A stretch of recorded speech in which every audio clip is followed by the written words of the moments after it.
The Origins of Money by Menger. Chapter 5 Concerning the Causes of Different Degrees of Saleableness in Commodities. The degree to which a commodity is found by experience to command a sale at a given market at any time at prices corresponding to the economic situation, which are economic prices, depends upon the following circumstances. 1.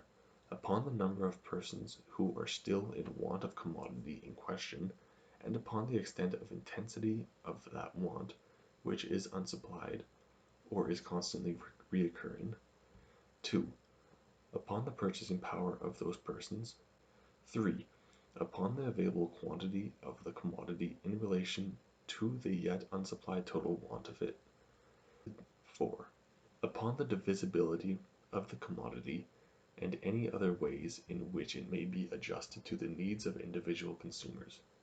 5. Upon the development of the market and the speculation in particular. And finally, 6. Upon the number and nature of the limitations imposed politically and socially upon exchange and consumption with respect to the commodity in question. We may proceed in the same way in which we considered the degree of the saleableness in commodities at definite markets and definite points of time, to set out the spatial and temporal limits of their saleableness.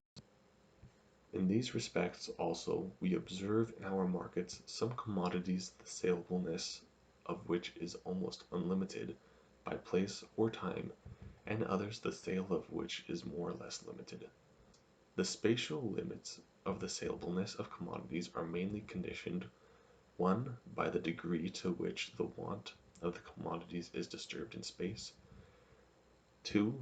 By the degree to which the goods lend themselves to transport and the cost of transport incurred in proportion to their value, 3. By the extent to which the means of transport and of commerce generally are developed with respect to different classes of commodities, 4. By the local extension of organized markets and their intercommunication by arbitrage, and 5.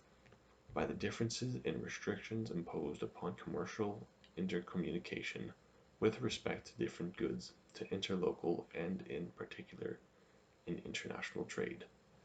The time limits to the saleableness of commodities are mainly conditioned to 1.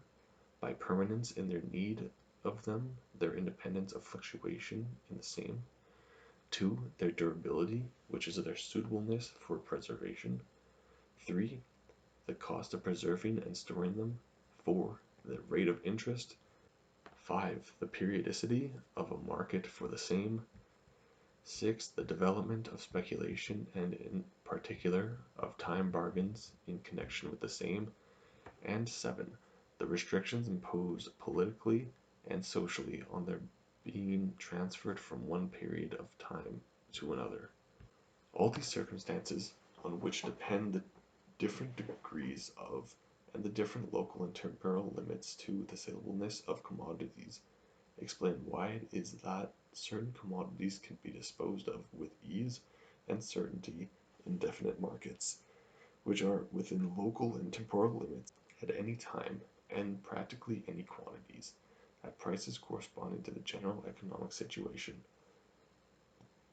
while the saleableness of other commodities is confined within narrow spatial and again temporal limits, and even within these the disposal of the commodities in question is difficult, and, in so far as the demand cannot be waited for, is not to be brought about without a more or less sensible diminution in price.